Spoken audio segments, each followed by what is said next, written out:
Hello friends, how are you all? I'm sure you all are doing very well. Here today, I have a video for you all on continuous tenses. What do we mean by continuous? Continuous means something which goes on and on. Like our life, it keeps on going on without a halt. That is what is continuous. So in this video, we are going to learn about continuous tenses and the three kinds of continuous tenses. But before I start, I would like to request all of you to subscribe my channel. If you like the video, just click on the thumbs up and please share it with your friends. So here we start now with continuous tenses.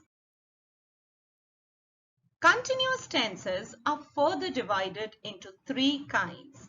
When we are talking about something in the present, we use present continuous tense. For past, past continuous tense, and for future, we use future continuous tense. Let us start with present continuous tense. As the name suggests, whenever an action is going on right now at the time of speaking, we express that action using present continuous tense. Now let us see where all do we use present continuous tense. Present continuous tense is used to indicate an action which is still going on at the time of speaking. So it's parallel to the time of speaking. Let us take an example for the same. The boy is playing here. So right now the boy is playing here. So to express such a situation which is ongoing at the time of speaking, we use present continuous tense. We use present continuous tense to express an action which is taking place but is not going on at the time of speaking. That action is happening somewhere but not exactly at the time of speaking, but it is in present itself. Let us take an example to understand better.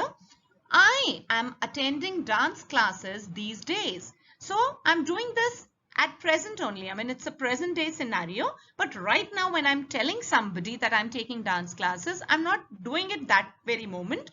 But in present situation, yes, I'm going to a dance class. So I am attending dance classes these days. So such things are also expressed using present continuous tense. We use this tense to show an action which is expected to take place. If we are expecting something to happen right away, right now, we use present continuous tense for the same. Let us take an example. The director is visiting our school tomorrow. So since we know that he's going to visit our school in the present day scenario, it's not a very upcoming situation, or might be it's not going to happen after a very long time. It's going to happen tomorrow itself. So such situations can also be expressed using present continuous tense. We use this tense also to refer to a definite plan in future. So something which is going to happen in future, but we are 100% sure, or you can say 99% sure that yes, that thing will happen. So such things also can be expressed in present continuous tense. Of course, you can express them in future continuous tense also, or in future tense, but yes, we can use present continuous tense too to express such things. Let us take an example. She is buying a car next week. Now 100% or 99% she's going to buy a car next week. So this situation can be expressed using present continuous tense. Now let us learn how to frame sentences in present continuous tense, that is, form of present continuous tense. Always remember, this word continuous means an ongoing action, right?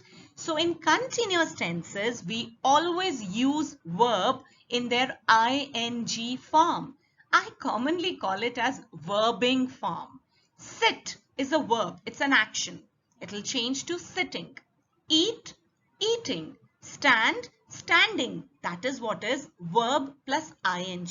And in continuous tenses, whether you're talking about present, past or future, in all three tenses, verb will always be followed by ing. Now what we need to work on is what will come before this verbing.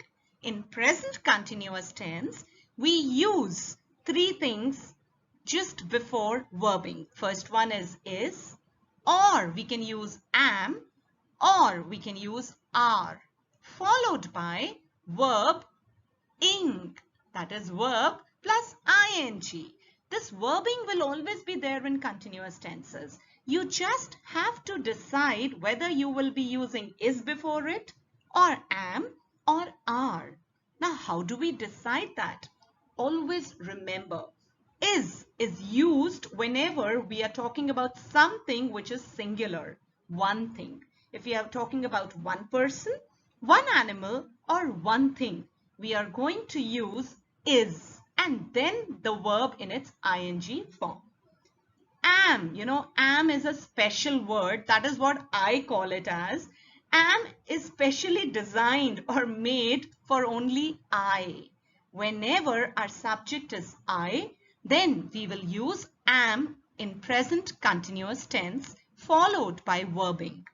And if we are talking about something which is more than one, that means plural, then we will use are followed by verbing. Now let us take an example for the same. The sun is shining brightly. So over here we are talking about the sun. That means singular, one thing. For sure we will be using is. Out of is, am, are, what are we going to use? We will use is. Then the verb is shine. We are going to change the verb into shining, because ing always shows that this is continuous tense. So the sun is shining brightly. This sentence is in present continuous tense. Past continuous tense. The past continuous tense is used to express an action going on at some time in the past. That means the time when we are talking about, at that time this action was going on. Let us take an example for this. She was knitting all evening on Sunday. So we are talking about a time period which happened in the past, and at that time she was knitting. So that is what I'm trying to tell you. So whenever we are talking about something which happened in the past and at that time that action was ongoing, then we use past continuous tense to express that. We use this tense to express an action that was a habit in the past. For example, the chef was always preparing delicious food for his clients before the restaurant closed down. So this was that chef's habit in the past. We use this tense to indicate an action which started at some time but had not ended at the time when some other action took place. So that means something that started in the past but we did not finish that thing. That was still ongoing, and even later we do not know whether that was finished or not. Let us take an example for this. The lady was coughing when I entered the room. So we're talking about something that happened in the past. When I entered that room, that lady was coughing. And we do not know whether that thing ended or not. So we always use past continuous tense in such cases. Form of past continuous tense. That means how to frame sentences in past continuous tense. Now, for continuous tenses, as I told you earlier, verb will always be in its ing form, verbing, verb plus ing. Now, in present continuous tense, just before verbing, you were asked to use is, am, or are. Now, these will be replaced with was or were for past continuous tense. So, that means first you have to choose between was or were and then follow it with verbing. So was will be used with singulars, and in case your subject is plural, you will use were. Let us take an example for this.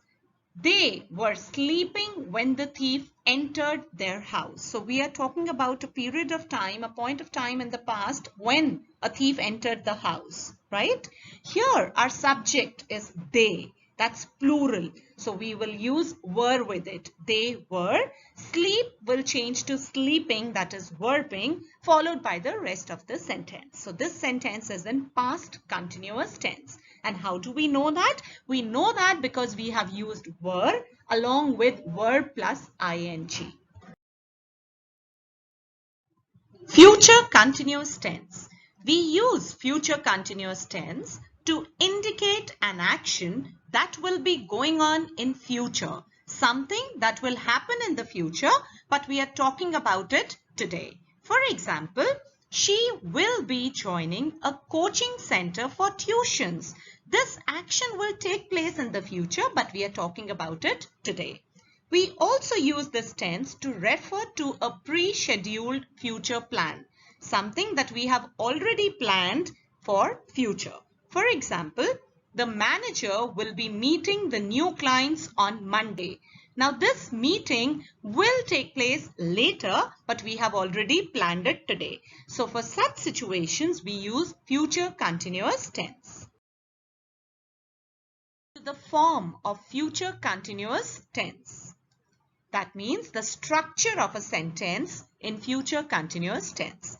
Now, as I told you earlier, everywhere in all the continuous tenses, we have to use verb plus ing, but the question lies what to use before that verb. Here, in future continuous tense, we will first use will be, only will be. Whether it's singular, we're talking about something which is singular or plural, does not matter. We will only use will be followed by verb ing. Okay, this verbing thing remains the same in all the three tenses. It is only this will be keeps on changing.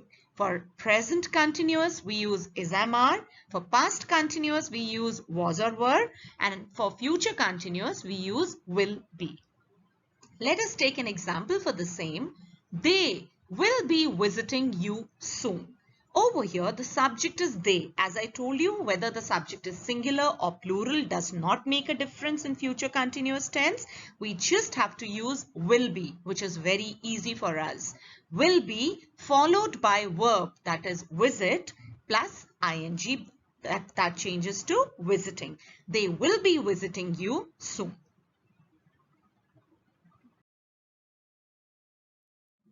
With this, we come towards the end of continuous tenses, and I'm sure you all have understood all three kinds of continuous tenses. In case you have any doubt, anything that you need clarification about, you know how to reach me. All you need to do is just drop a message and I will get back to you. Thank you for your support and your likes. I request everyone to subscribe the channel and share it with your friends. Do not forget to like the video if you really found it useful for yourself. Bye for now, and I'll get back to you with a new video very soon. Bye friends.